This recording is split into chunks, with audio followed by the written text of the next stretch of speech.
Reading of the day, April 2nd. A reading from the Exodus, 12:1-8, 11-14. The Lord said to Moses and Aaron in the land of Egypt, "This month shall stand at the head of your calendar. You shall reckon it the first month of the year. Tell the whole community of Israel. On the 10th of this month, every one of your families must procure for itself a lamb, one apiece for each household. If a family is too small for a whole lamb, it shall join the nearest household in procuring one, and shall share in the lamb, in proportion to the number of persons who partake of it. The lamb must be a year-old male, and without blemish. You may take it from either the sheep or the goats. You shall keep it until the 14th day of this month, and then, with the whole assembly of Israel present, it shall be slaughtered during the evening twilight. They shall take some of its blood, and apply it to the 2 doorposts and the lintel of every house in which they partake of the lamb. That same night they shall eat its roasted flesh, with unleavened bread and bitter herbs. This is how you are to eat it, with your loins girt, sandals on your feet, and your staff in hand. You shall eat like those who are in flight. It is the Passover of the Lord. For on this same night I will go through Egypt, striking down every firstborn of the land, both man and beast, and executing judgment on all the gods of Egypt, I, the Lord. But the blood will mark the houses where you are. Seeing the blood, I will pass over you.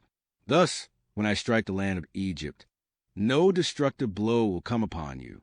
This day shall be a memorial feast for you, which all your generations shall celebrate, with pilgrimage to the Lord as a perpetual institution."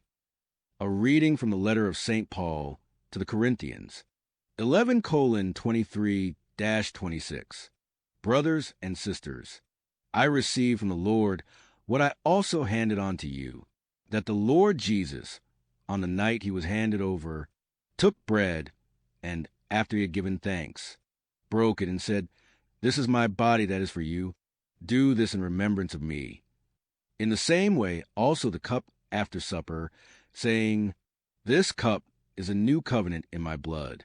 Do this, as often as you drink it, in remembrance of me. For as often as you eat this bread and drink the cup, you proclaim the death of the Lord until he comes." Gospel of the day. From the Gospel according to John, 13:1-15.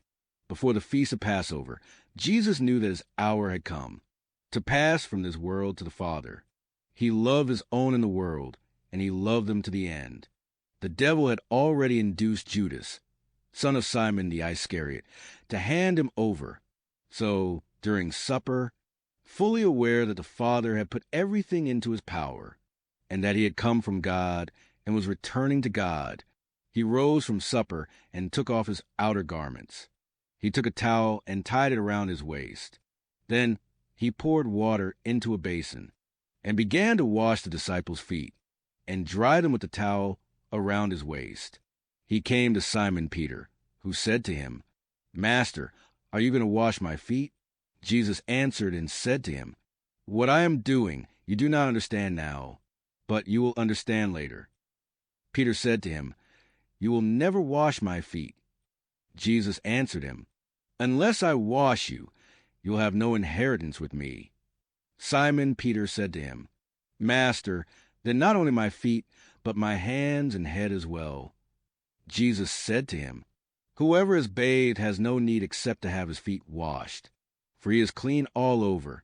So you are clean, but not all." For he knew who would betray him. For this reason, he said, "Not all of you are clean." So when he had washed their feet, and put his garments back on, and reclined at table again, he said to them, "Do you realize what I have done for you? You call me teacher and master, and rightly so, for indeed I am. If I, therefore, the master and teacher, have washed your feet, you ought to wash one another's feet. I have given you a model to follow, so that as I have done for you, you should also do.